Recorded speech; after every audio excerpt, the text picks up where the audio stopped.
Trump Iran के खिलाफ फौजी मुहिम खत्म करने उत्ते आमादा। अमरीकी अखबार दा आखिया ट्रंप जंग खत्म करने नूं तैयार ने, भावें आबनाए हुरमज बंद रहे। वॉल स्ट्रीट जर्नल के मुताबिक आबनाए हुरमज नूं खोलण लई बाद विच कार्रवाई की जाएगी। अमेरिका दा बुनियादी हदफ ईरानी बहरिया ते मिसाइलां दे जखीरे नूं रोकना है। हुरमज खुलवाण दी कोशिश तनाज़े नूं 6 हफ्तियां तो वधा सकती है। ट्रंप ने फैसला किया है कि आबनाए हुरमज लई सफारती दबाव पाना चाहिए है। कोशिश नाकाम रहने उत्ते हरमज खुलवाण लई यूरोपी ते खलीजी क़यादत उत्ते जोर दिता जाएगा। तेहरान को चंगा मौका है। ट्रंप 6 अप्रैल तो पहले मुआहिदा चाहते ने। ईरान ने मुज़ाकरात विच कुछ अमरीकी नकात मन लेने। तर्जमान व्हाइट हाउस कैरोलिन ल्यूइड दी न्यूज़ ब्रीफिंग आखिया ईरान नाल मुज़ाकरात चंगे रस्ते वल जा रहे ने। ईरान जंग 4 तो 6 हफ्ते तक जारी रह सकती है। ईरान ने वादे पूरे न किए तो नतायज संगीन होंगे। ट्रंप अरबा मुल्का तो जंगी अखराजात विच मदद दा कह सकते ने। अमेरिका हुरमज दा टूल टैक्स लैन की हमायत नहीं करता। कुछ दिन विच आबनाए हुरमज तो 20 टैंकर्स लंघन की उम्मीद है। ईरान ने जाती तौर पर जो आखिया उन्हें जांचा जाएगा। अमरीकी सदर डोनाल्ड ट्रंप ने ईरान को फिर धमकी आखिया मुज़ाकरात न किए तो ईरानी तनसीबात तबाह कर देवांगे। ईरान नाल मुज़ाकरात विच वड्डी पेशरफ्त दा दावा मुआहदे दा इम्कान जाहिर कर दिता। बोले अमेरिका नू पहले तो वक्त जंगी रजीम नाल गलबात कर रहा है। स्पीकर ईरानी पार्लीमेंट अमेरिका नाल कम करने लई तैयार नहीं ने या है ने। एक हफ्ते विच इस बारे दस दिता जाएगा। मुतबा हमलाई जिंदा ने, उन्हां दी हालत खराब है। अमरीकी फौजां दा खिते तो निकलन दा वेला आ गया है। ईरानी वज़ीर खारजा अब्बास अरागची कहंदे ने देखो असी उन्हां दी फिजाई कमान नाल की कीता है। ईरानी कार्रवाइयां दुश्मन जारे कुव्वतां दे खिलाफ ने। ईरानी सऊदी अरब दा एहतराम करने उन्हां ब्रदर मुल्क समझदे और ईरान दी अमेरिका नाल बराह रास्त मुज़ाकरात फिर तरदीद। तर्जमान ईरानी वज़ारत खारजा इस्माइल बकाई ने आखिया है अमेरिका नाल बराह रास्त गलबात नहीं हुई, पैगाम सालसां लई पहुंचाए गए। ईरान ने आलमी एटमी तवानाई एजेंसी ते एटमी तनसीबात उत्ते हमले विच तफरीक दा इल्जाम भी लगाया। ईरानी सदर बोले कौमी यकजहती नाल दुश्मन दे हमले दा मुकाबला जारी है। हुकूमत हर हाल विच अवामी खिदमत दा सिलसिला जारी रखेगी। ईरानी पार्लीमेंट सिक्योरिटी कमीशन दे आबना हुरमज विच जहाज़ां ते टैक्स लाने दी मंजूरी। ईरानी मीडिया के मुताबिक बिल के तहत तेल बरदार जहाज़ां उत्ते मुमकिना फीस $20 लाख हो सकती है। आबना हुरमज तो लंघन वाले जहाज़ां नूं हुण टैक्स ईरानी रियाल विच अदा करने पैणगे। गैर जानबदार मुल्कां दे जहाज़ नूं आबना हुरमज तो लंघन दी इजाजत दित्ती। पाकिस्तान ने खिते विच अमन लई सफारती कोशिशां तेज कर दित्तियां। नायब वज़ीर आज़म इसहाक डार अज चीन दा अहम दौरा करनगे। इसहाक डार मोढे विच हेयरलाइन फ्रैक्चर दे बावजूद चीन जाणगे। वज़ीर आज़म शहबाज शरीफ ते सदर यूरोपी काउंसिल दा टेलीफोनिक राबता। मशरक़ वस्ता दी कशीदगी, ईरान ते खलीजी सूरत हाल ते आलमी असरात उत्ते गलबात। सदर यूरोपी काउंसिल ने आख्या कि वज़ीर आज़म शहबाज शरीफ नाल तामीरी गलबात हुई। 4 फरीकी वज़राए खारजा इजलास बारे भी दस्सिया गया। भारत नूं फौज ते सफारती महाज ते शिकस्त। पाकिस्तान के खिलाफ फॉल्स फ्लैग ऑपरेशन की साजिश बेनकाम। जरा के मुताबिक भारत एक और फॉल्स फ्लैग ऑपरेशन की तैयारी कर रहा है। लगभग सैकड़ा बेगुनाह पाकिस्तानी कश्मीरी सने भारतीय कैद विच मौजूद ने। भारतीय जेलों विच कैद कुछ भारतीयों नूं भी इस साजिश विच इस्तेमाल करन दियां इतलावां ने। भारतीय खुफिया एजेंसी राह ते वज़ीर खारजा जयशंकर ने मनसूबा तरतीब दिता। सारे सूबियां दी मुखालफत मुल्क विच स्मार्ट लॉकडाउन ना लाने दा फैसला। ऐवान सदर विच आसिफ अली जरदारी दी सदारत विच अहम मुशावरती इजलास। ब्रीफिंग विच दस्सिया गया कि आलमी बहरान के बावजूद वेले सिर फैसलियां नाल ईंधन की फराहमी विच कोई रुकावट नहीं आई। मुल्क दीयां जरूरियात पूरी करने लई वाधू ज़खायर पए ने। वज़ीर आज़म ने तेल दीयां कीमतां विच वाधे दीयां तजवीज़ां नूं कई बार रद्द कर दिता। सदर आसिफ अली जरदारी ने आख्या कि मुश्किल वेले विच माशी तौर ते कमजोर तबकियां नूं कल्ला नहीं छड्डिया जाएगा। सदर मुमलिकत दी मरबूत फैसला साजी यकीनी बनाने दी हिदायत। मईशत, तवानाई, ग़ज़ाई तहफ़्फ़ुज़ ते सिक्योरिटी दे शोबे विच हम आहंगी पैदा करने दा हुक्म। अवामी आगाही मुहिम चलाने दी हिदायत दे दी। इजलास विच वज़ीर आज़म शहबाज शरीफ ते मशीर कौमी सलामती दी शिरकत। विफाकी वज़रा, 4 वज़राए आला, बिलावल भुट्टो ते वज़ीर आज़म आज़ाद कश्मीर भी शरीक हुए। अहम इजलास तो पहले सदर आसिफ जरदारी ते वज़ीर आज़म शहबाज शरीफ की मुलाकात। कौमी सलामती ते कफायतशारी दी मजमूई सूरत हाल उत्ते तफसीली गलबात हुई। बहरान के बावजूद वेले सिर फैसलियां की वजह नाल ईंधन की फराहमी विच रुकावट नहीं आन दी गई। मौजूदा हालात विच कुर्बानी का सिलसिला हुकूमती अखराजात विच कटौती तो शुरू किया। वज़ीर-ए-आज़म की पेट्रोलियम मसनूआत ते अवामी रिलीफ बारे जायजा इजलास विच गलबात आखिया। मुश्किल की घड़ी विच माशी तौर पर कमजोर तबकिਆਂ ਨੂੰ ਕੱਲਾ नहीं छड्डांगे। सरकारी अखराजात विच कमी, तरक्याती बजट विच कटौती ते 60% सरकारी गड्डियां फौरी बंद कीतियां गईयां। पाकिस्तान खिते विच अमन लई सफारती महाज उत्ते भरपूर कोशिशां कर रहा है। इजलास विच अगले लाहे अमल बारे तजवीज़ां भी पेश कीतियां गईयां।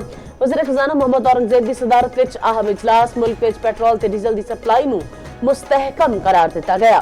ब्रीफिंग विच दस्सिया गया कि डीजल के ज़खायर 30 तो 24 दिन लई ने ते पेट्रोल वाधू मिकदार विच मिल सकता है।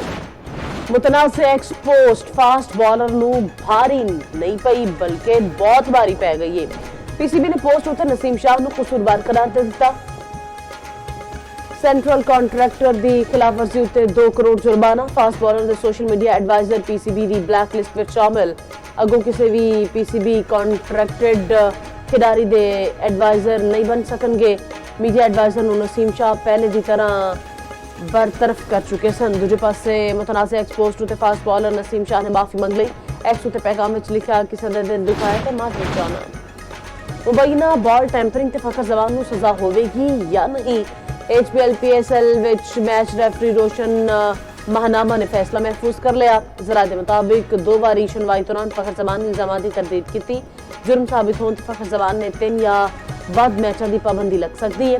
कराची किंग्स के हसन अली नूं कोड ऑफ कंडक्ट की खिलाफवर्जी महंगी पई। फास्ट बॉलर नूं मैच फीस का 10% जुर्माना। दूजे पासे लाहौर कलंदर्स ने शाहीन शाह अफरीदी नूं 10 लाख रुपए जुर्माना कर दिता। फास्ट बॉलर ते सिक्योरिटी प्रोटोकॉल के खिलाफ इल्जाम सी। शाहीन आफरीदी सिकंदर रजा के दोस्तों नूं उन्हां दे कमरे विच ले आए सन। इसराइली पार्लीमेंट विच फलस्तीनियां नूं फांसी देण दा मुतनाज़ बिल मंजूर। नवे कानून के मुताबिक इसराइल नूं नुकसान पहुंचाने वालियां नूं 90 दिहाड़ियां विच फांसी दी जाएगी। फलस्तीनियां ते सिर्फ शक की बुनियाद पर मुकदमा चलाया जाएगा। सजाए मौत के फलस्तीनी कैदी वक्त जेल विच रखे जाएंगे। सजाए मौत के कैदियों नाल मुलाकात भी इंतहाई महदूद होएगी। अरब मीडिया के मुताबिक वज़ीर-ए-आज़म नेतन्याहू भी ज़ाती तौर पर पार्लीमेंट विच मौजूद रहे। बिल दे हक विच वोट दिता। इसराइल ते फलस्तीनी इंसानी हकूक दी तंजीमां दी शदीद तनकीद।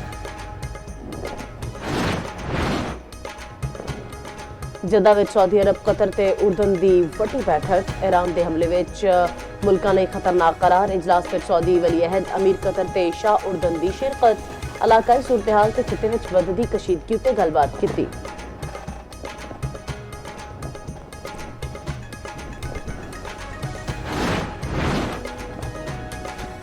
ईरान जंग विच सफारतकारी नूं तरजीह दे रहे हैं और अमरीकी वज़ीर ख़ारजा मार्को रूबियो का कतरी मीडिया नूं इंटरव्यू आखिया।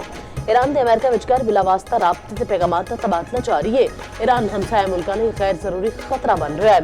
मुख्तलिफ विजन वाली क़यादत आवे तां अमेरिका मौके का फायदा चुकेगा।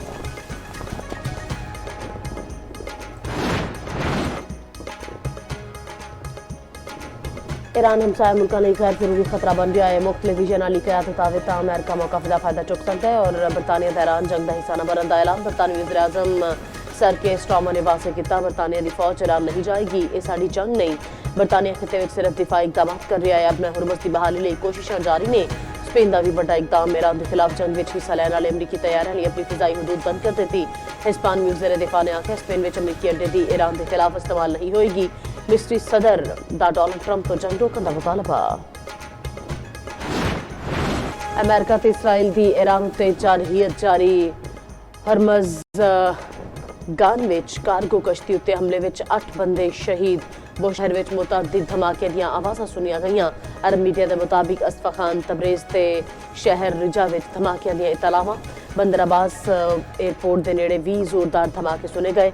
ईरान के तबरेज़ शहर विच पेट्रोकैमिकल प्लांट उत्ते हमला।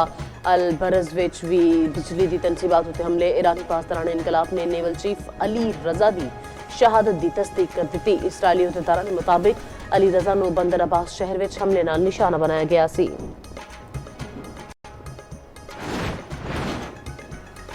ईरान की इसराइल उत्ते हमले की नई लहर। हिफा विच ऑयल रिफाइनरी नूं निशाना बनाया गया। अग लग गई।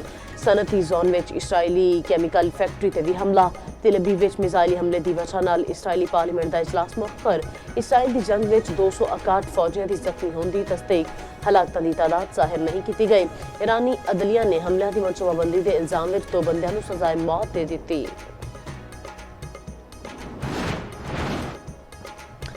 कवैत के पावर ते डीसैलिनेशन प्लांट उत्ते ईरानी हमले विच एक भारतीय शहरी हलाक। कतर ने हमले नूं नाकाबिल कबूल करार दे दिता। ईरान ने आख्या कि कवैत च साफ पानी के प्लांट उत्ते हमला असी नहीं इसराइल ने किया।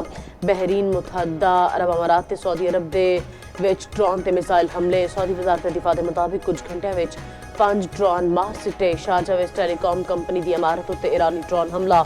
हुकाम के मुताबिक हमले में कोई जानी नुकसान नहीं होया। दुबई के नेड़े ऑयल टैंकर उत्ते हमला। दिफाई कार्रवाई के दौरान मलबा डिगन नाल घर विच अग लग गई। 4 बंदे जख्मी। बगदाद के अमरीकी अड्डे उत्ते रॉकेट हमले विच इराकी स्पैशल फोर्सेस के तैयारी नूं नुकसान।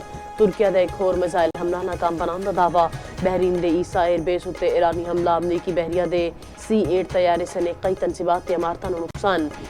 बहरीनी फौज का 24 घंटे में 8 मिसाइल ते 7 ड्रोन हमले रोकने का दावा। शामी फौज ने दावा किया है कि इराकी सरहद के नेड़े शामी अड्डियां नूं निशाना बनाया गया। पासदाराना इनकलाब के मुताबिक हमले में बोइंग ET उम्मे रुबाब चांडियो के दादा, वालिद ते चाचा के कतल के सारे मुलजमान बाइज्जत बरी। दादा भी मॉडल क्रिमिनल कोर्ट ने महफूज फैसला सुना दिता और अदालती फैसले ते मुलजमान खुश सरेआम हवाई फायरिंग की। मुदई उम्मे रुबाब के फैसले के खिलाफ हाई कोर्ट में अपील करने का ऐलान। जनवरी 2018 में मेहड़ शहर में उम्मे रुबाब के वालिद, दादे ते चाचे को कतल किया गया सी। तेहरे कतल का हाई प्रोफाइल केस 8 साल तक अदालत में चलिया। मुकदमे में 2 अरकान असम्बली सरदार अहमद चांडियो ते बुरहान चांडियो समेत 8 मुलजिमान नामजद सन। अमीर जमात इस्लामी हाफिज नईमुर रहमान के फैसले उत्ते रद्द-ए-अमल आख्या। उम्मे रुबाब केस में वडेर शाही जित गई।